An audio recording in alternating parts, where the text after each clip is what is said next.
Let's get it.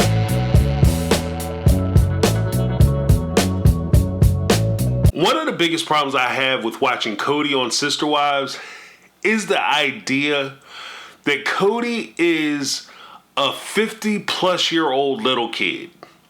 And I've said that before, but everything about him demonstrates his immaturity as far as how he deals with other people, how he deals with his the women in his life, and how he deals especially with his children. He views the world like a kid would view the world. And by kid, this is not even derogatory towards children. I'm talking about Kody has a very adolescent view of love, relationships, marriage, and even what it is to be a man. And when I listen to Kody talk, a lot of the annoyance that I feel, and I think that some of the audience members who feel, is that he's a little kid using words that he thinks a man would use.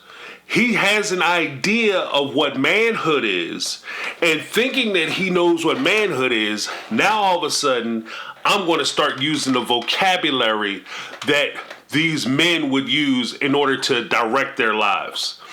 And he tries to hold people around him, whether it's his kids or Janelle, Christine, the wives, Mary, accountable for ideas and concepts that he himself doesn't understand. And that's part of the thing.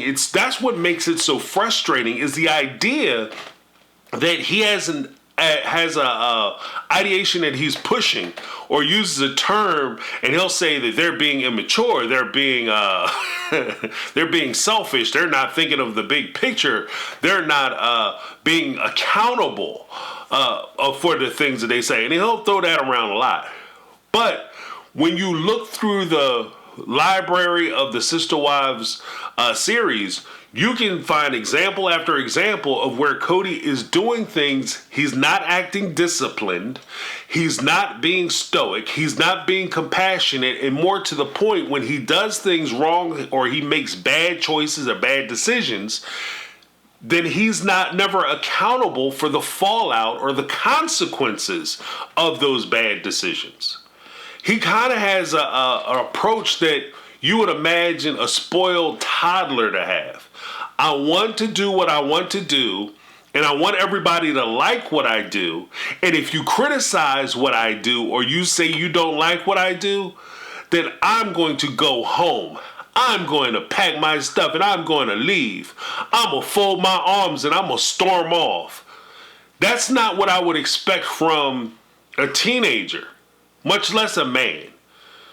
When you're dealing with a young person and you're talking to them and they get in a huff because you're either asking two questions on point or you're making a good point, and they get angry, frustrated, and they call themselves going to turn around and walk away,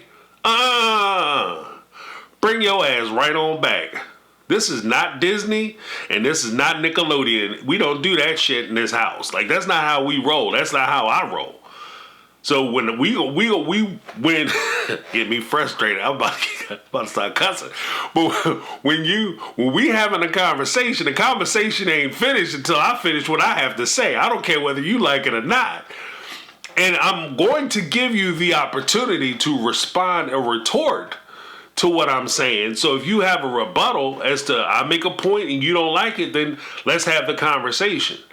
But what's not going to happen is I'm not going to make a good point or make a statement or bring up an issue and then you turn me off. That's a sign of immaturity. And a lot of times that's what I see with Kody. Now, I want to apply this to how he approaches his relationships, even from the perspective of something he said before, which demonstrates where he is in his mentality and his adolescent approach towards children. There's an old saying, there's no fool like an old fool.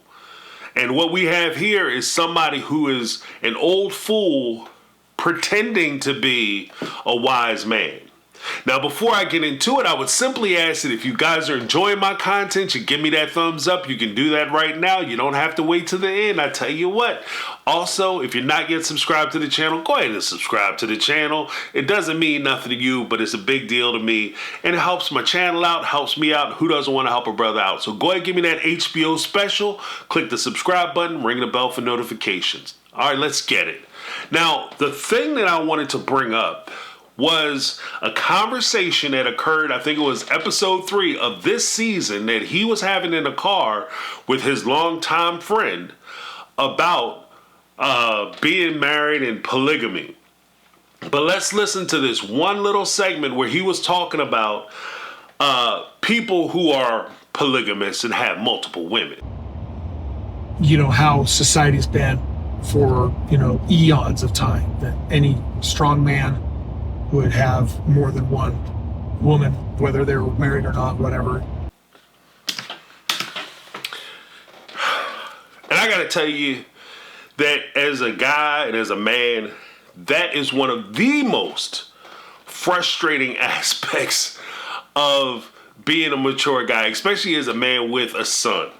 As my daughter too, like she's going to have, and I'm sure she has had issues with guys who she's talked to, and they've kind of come at it with this mentality. But I talked to my son about it, and this is a lesson that I learned when I was a very young person. And I'll go into the example because I like to give the examples, and apparently I like to put my business in the street. So I will give the example. But the lesson that I learned is simply this. When you are focused on quantity, you sacrifice quality. Anybody can go out and lay down with a whole bunch of people. Anybody can go out and make a bunch of babies. That's not a superpower at all. At all. Okay? If you want to enrich yourself, you want to enrich your life, you want to enrich your experience, then you want quality in your life. Not just a bunch of people that you can say, yeah, I slept with 1,000 people or whatever the hell people talk about now. I got all these people, all these experiences that I had, one off. But then you go back and you look at the people that they was with and you be like, ooh, what were you thinking? Is that a human being? Like, are you kidding me? They look like they do all the drugs. So you want to make sure that you get somebody who's quality. All right, guys, story time. Here we go.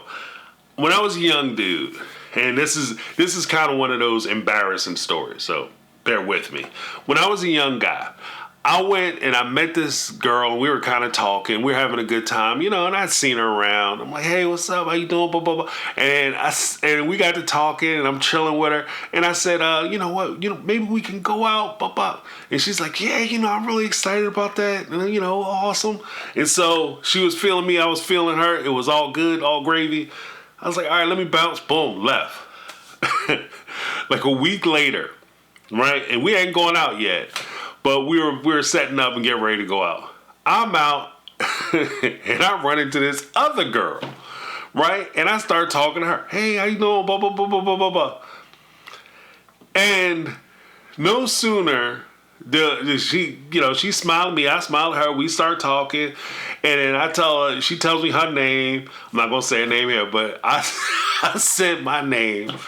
And she's like, oh, James. I said, yeah, And I told her, what I was doing and what school I was going to and blah, blah, blah. And she's like, James? James? And then she says my last name. I'm like, yeah? Do I know you? And as it turns out, she was friends with the girl I had spoke to before. Now, I could have stood there and played it off and did the whole lying and deceiving and, but for, what for, and all that. I didn't bother doing it. The thing that I learned in that terrible situation, it was embarrassing, but the thing that I learned is that, you can mess around and deny yourself a quality experience because you're chasing quantity. Because you're trying to pack numbers in, and you're so into moving and shaking and trying to get this one and that one, that you're not really focused on the ones who you could actually spend time with and deal with. Now, in this situation, could I have spent time with both of them? Yeah, sure. But it would have been a truncated version of any type of relationship with either of them. Now, how does this apply to sister wives? James, what are you talking about? What I'm talking about is, in Kody's instance of his relationships with his previous wives, and even Robin, he's taken a position that manly men, alpha men, superior men, primo dudes have a lot of women, and they've always had a lot of women. The problem is that a lot of the dudes who had a lot of women weren't great husbands. They weren't quality fathers. They weren't even quality lovers. A lot of those guys who just go out and run through a lot of women, just wash, rinse, repeat, they aren't focusing on these women's needs. They're not satisfying them. And I'm not saying that people aren't having a good time. Let's be honest. They aren't taking the time or opportunity to get to know their partners on any real level so that they can intensify any experience they have with them, particularly intimate experiences that they would have with that person. This just doesn't stop with the wives. This also includes the children. Because, as we'll get into, when Kody started maturing, because that's what I think we're watching. I think that Sister Wives is actually watching Kody have a maturation arc. He's going from like a child or a child's understanding of relationships to a more adult understanding of how relationships could and should work. As he's starting to do that, what he's noticing is that by focusing on one woman, you're actually spending more time with that woman and you're actually enjoying your relationship with that woman. And when you're focusing on your kids, instead of you trying to spread yourself out between 18 children, you're focusing on 5 children. And particularly, I guess in Kody's case, he's really probably focusing on 2. You're really getting the most from those relationships. Let's take a listen to what Kody had to say with regard to his relationship with Robin. I'm married to the love of my life. I've got these other situations at different levels of discord, and it's hard to reconcile. I've just got all this angst in our lives. Kody sounds like a guy who just figured out that if you have a bunch of women and a bunch of baby mamas, your life is going to be hard and complicated. Welcome, Kody. This is the first step towards adulthood. If you go out and make a bunch of babies, you're going to have problems with people. Like, it's just no way around it. Yeah, you're going to have difficulties. It's hard to co-parent.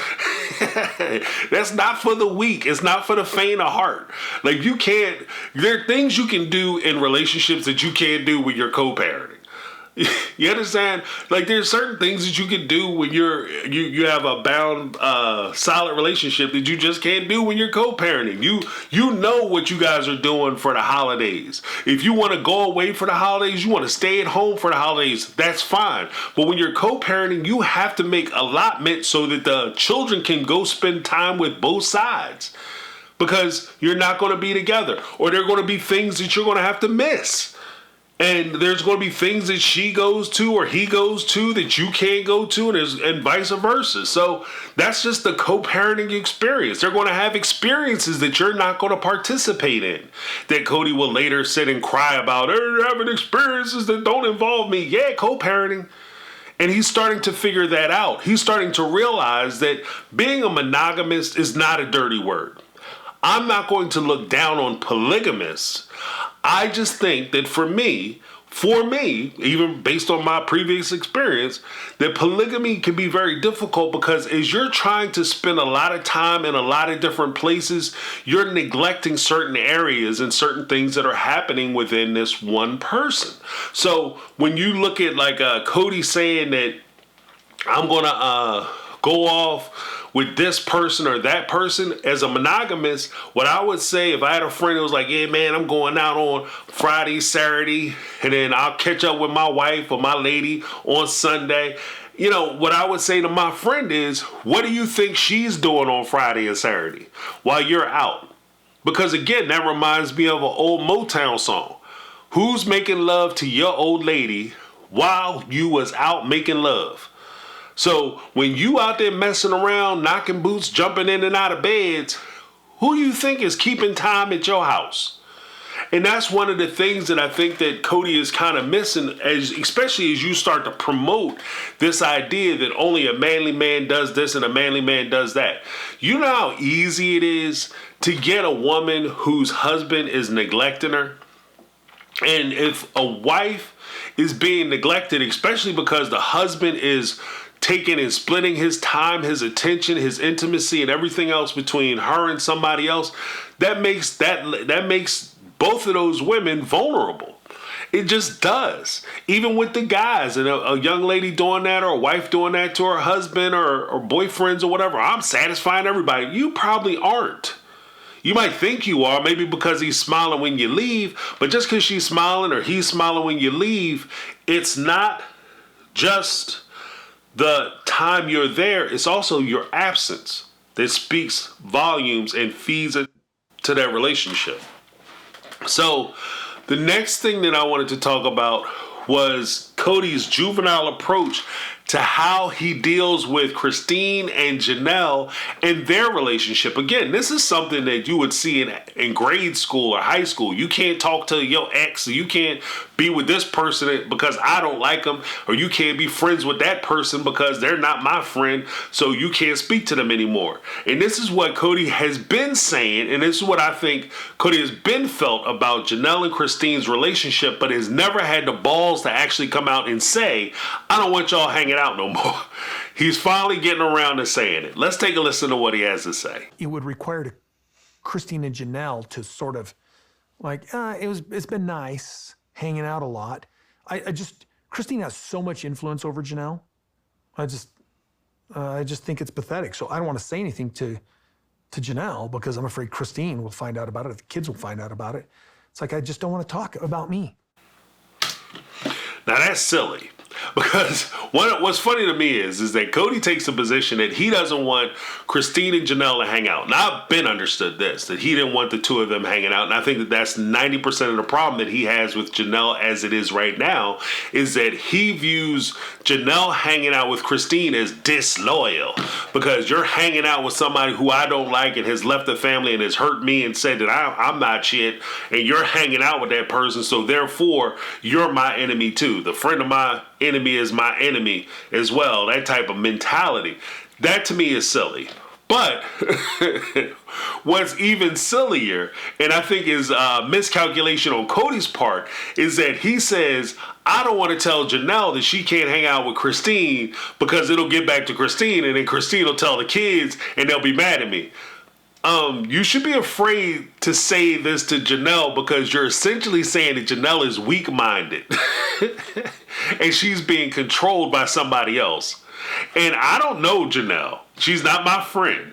But just from what I hear her say on this show and the way I hear her talk and the points that she makes, the way she makes the points, I have the firm belief that Janelle would be insulted that you called her weak-minded and you called her illogical. I think that would grind her gears to no end. I think she would cuss you out. So if you're trying to get cussed out yet again, Kody, if you want to hear some F-bombs and some fruity language, go ahead and tell her that she should stop hanging out with somebody because she's too weak-minded to do it. See how that works for you. I'm sure it won't. And that's the whole point. And again, this is like a building on the juvenile approach that he has towards his relationships. If you want to hang out with who you want to hang out with, that's fine. If they talk crap about me, my only question is, what are you saying when they talking crap about me? Or don't talk about me at all. I just prefer you guys not. If you want to be friends, you want to talk to each other, just leave me out of it.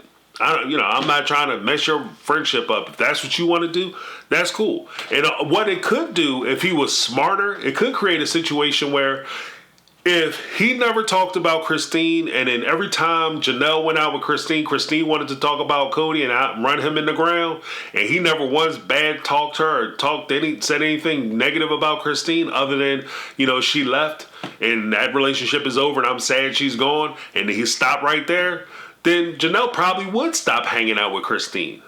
It probably would have just naturally put them in odds, because I don't want to sit here and listen to you run him down and he's not saying anything about you. But because he's so heavy into running Christine down and talking about Christine, and at every opportunity he wants to reinforce how terrible Christine is, now all of a sudden Janelle is like, well, look, he's talking shit about her. Of course she's going to talk shit about him. It's kind of give and go.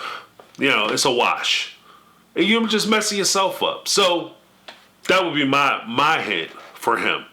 Now, when we look at the complexities and the realization that he's having as he's starting to realize that monogamy and a monogamous relationship isn't as bad, let's listen to them talk about him trying to navigate dealing with going over Janelle's house and then leaving Janelle's house so that he can go deal with. Let's listen to how Kody is going to navigate the issue of leaving Janelle's house so that he can go get Robin's kids, or his and Robin's kids, ready for school. When you lived out there on the property, did you see him more than you see him now? I mean, for sure. He came over kind of on his normal schedule, but he never came till 6:37, and then he would always have to leave in the morning to help get Solinari ready for school. He came over at 6 or 7. So this dude came over at night, basically spent the night, and then got up in the morning and then went to help Ari and Saul get ready for school. This is truly like a booty call situation.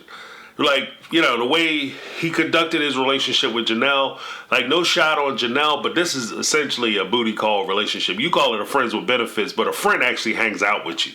I don't want to be a dick about it, but that's just really how it works. Like, a friend actually hangs out with you. And this is just the activity, like one of the many activities that you participate in. That's a friend with benefit. A booty call is somebody who you just swing by their house and maybe you spend the night, and that's extended booty call, but long distance booty call, but it's extended extra minutes booty call, but it's still a booty call. At the end of the day, like, if he's coming to your house about 7 o'clock, let's figure Janelle gets up, for what she said before, she gets up at like 4 or 5 o'clock in the morning, so you going to bed at like 8 o'clock. So he comes by, grab something to eat, then the two of you go lay down, and maybe you get some bingo bango bedroom fun time, blanket bingo, whatever you call it, the back breaking, dresser diving, fan swinging extravaganza. You get all that out the way, and then he's up and at him like at 6 o'clock in the morning, so he can be back at Robin's house to get the kids ready. And then we also found out earlier that Robin said that she maintains an office in Kody's house so that he could work out of her house. And she's been doing that since Vegas. So essentially, he's at Robin's house all day. Even on nights when he's over at Janelle's house, he'll be at Robin's house all day. Then he leaves Robin's house probably about 6:30 so that he can get down to Janelle's house so he can be down there with her from 7 to maybe spend an hour, 2 hours with her, then jump up, kiss her on the cheek in the morning to tell her, see you later, bye. Maybe get that morning time bliss, and then take off to go put some kids on the bus. You're getting the short end of the stick. No matter how you try to, and that could be a double entendre. But you're not winning in that situation. You're getting much less than you actually deserve. And that's kind of when you play yourself short. And that stuff I covered in the other video. But this is what I'm saying. This is Kody, because he's starting to realize the importance of being involved with your kids, where he didn't really experience that before. In fact, let's listen to his words, and then we'll expound upon it after he gives his statement. I was actually taking Ariella and Solomon to school because I liked it.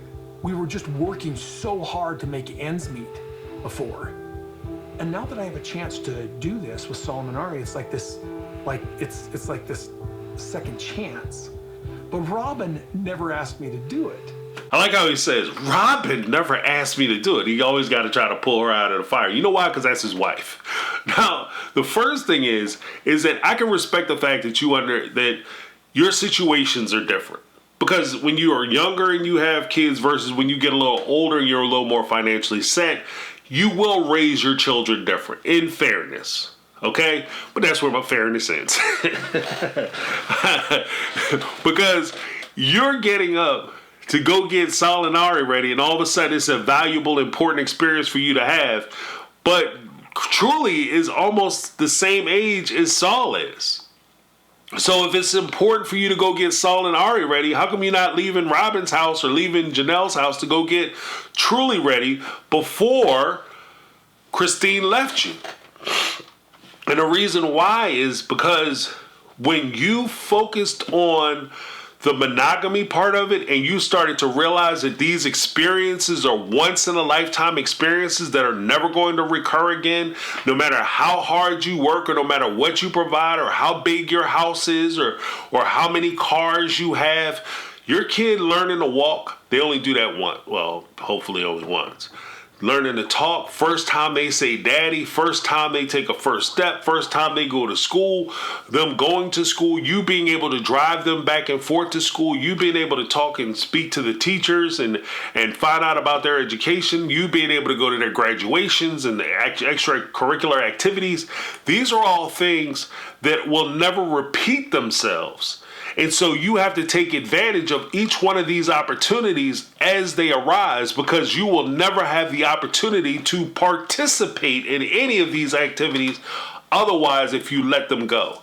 And the unfortunate part of dealing with the polygamous side of what he's doing when you have 15 other children or you have 18 kids is that you can't focus on these kids the way you want to or give them the time and attention that they deserve, so that you both can experience that time with each other.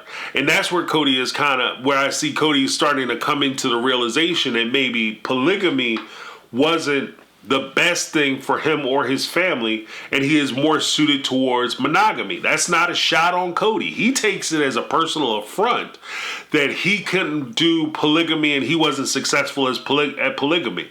The truth of the matter is, I don't think that I'm any less of a man because I don't want to have 4 and 5 wives and 30 children. I don't want to have a bunch of baby mamas and a bunch of kids that I barely know. That doesn't make me less of a man.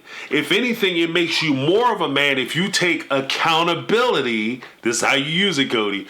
You take accountability and you take responsibility for the children that you create and the children that you help, the lives that you help to make. And you say to yourself, I want to make sure and ensure that these people have the best lives possible, and I want to participate in those lives. That doesn't make you less of a man. That makes you a man, because that's what men are supposed to do. Now, when we look at that whole foolishness, there's also a point where we have to see, conversely, what happens with Kody's other children. Let's take a listen. I did nothing to Gabriel and Garrison but try to make them accountable. Accountability is something that Janelle and Christine do not know anything. Okay. I did nothing to Gabriel and Garrison but try to make them accountable. Accountability is something that Janelle and Christine do not know anything about. I beg to differ. Accountability is what they know and is what they've had to live with, because they were the ones who were dealing with the responsibilities that you laid upon them because you were absent. When you can't complain about how somebody goes about doing something when you never showed up to participate in the decision making, much less the consequences of the decisions that have to be made. If I'm not there to tell you, to help you make the bed up, I can't be mad the way the bed is made. Simple as that. If Kody isn't around to participate in these children's upbringing, you can't be mad about how they are raised. And that's where he's having the biggest difficulty. And he's trying to teach a concept or a lesson in something that he has no experience in himself. You aren't taking accountability for your relationships. If your relationships with your children are failing, it is on you to make sure that you fix your relationships. It's not on your wives to make sure that you have a good relationship with your kids. That's a stupid. I'm not even going to pretend that that's immature. That's stupid. If I have a relationship with somebody, it's my relationship to maintain. If you are committed to these young men and these are your sons, you can't be mad at your wife for being your wife. You can't be mad at your wife because of her feelings, her emotions, and her take on how this situation is unfurling. And then you leave it to her to explain your side of the bad situation you have with your wife. That's stupid. She's already mad at you. Why you gonna have her explain to your kids or a third party why you're right if she's mad at you? It makes no sense. You're not being accountable for your decisions. You're supposed to be the leader. You're supposed to be the one making all the decisions. So if you're the one making all the decisions, then you should be the one talking to your kids about what's going on. It's on you to make sure things work right.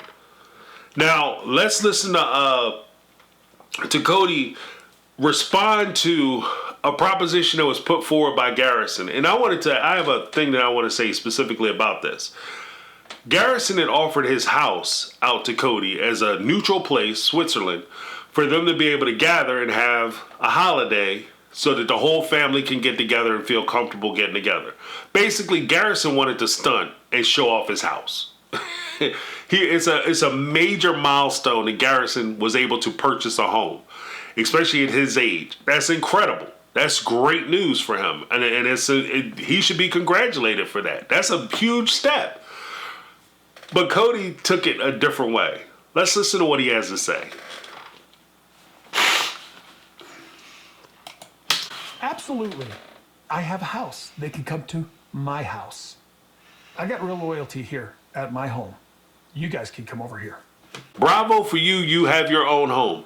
I think part of it is that Kody is jealous of his son. And I know we've had this conversation in the My Take comment section where we talked about Kody's jealousy towards his kids, and not, even in some of the polygamous sects where they don't like the sons or the young men coming up because they're kind of rivals to the older people in the sect.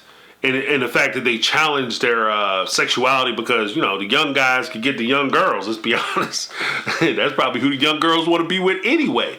But I think that he's jealous of his son because Kody put so much of who he is and his identity into things and categories. So when he was trying to impress the polygamists and he wanted to have the big polygamy house, he wanted to be on TV, that was all in a way for him to try to impress other people. When he bought the houses in Vegas, that was a way for him to impress other people. He bought the land in Arizona, that was a way for him to impress other people. When he forced or convinced Robin to buy that big $1 million house, that was a way for him to impress other people.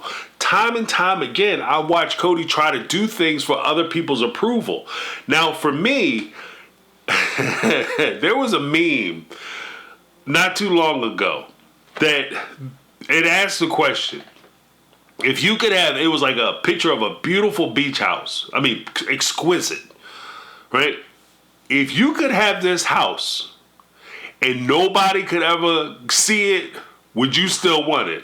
Hell yeah, I would still want it because I want it for me. I would be okay with having a big house, beautiful house that I could enjoy, because that's why I would buy a big, beautiful house, for me to enjoy. For me to have my family in, for us to be able to go through and sleep in all the rooms, and if we could go down to the beach whenever we wanted to, and the sunsets and all that, enjoy the cookouts and the barbecues on the beach at my private residence, hell yeah, why wouldn't I do that? I don't need to have a bunch of strangers know that I have like this much money or this kind of house or that kind of house and I'm living at this standard. I don't need that. I live for me. But where Kody is, he lives for other people. So when he's sitting there and he's looking at his son, he's looking at his own life. When he was Garrison's age, he was already married to Mary, and they were living in Janelle's house. He didn't own anything. He didn't own a pot to piss in or a window to throw it out of. But here his son is doing better than him. And even now, yeah, he has that big house, but they got like 3 mortgages on that bad boy. So Garrison actually might be in a better financial position than Kody is. As crazy as that sounds. Because, you know, sometimes when you start pocket watching, a lot of the stuff and a lot of the things that was going on in the Brown family just don't make a lot of financial sense. The decisions they were making. Now, if they have like this huge influx of money coming in from some other place, like I know they're tied into a lot of multi-level marketing scheme. I'm about to call them schemes or businesses, direct marketing businesses.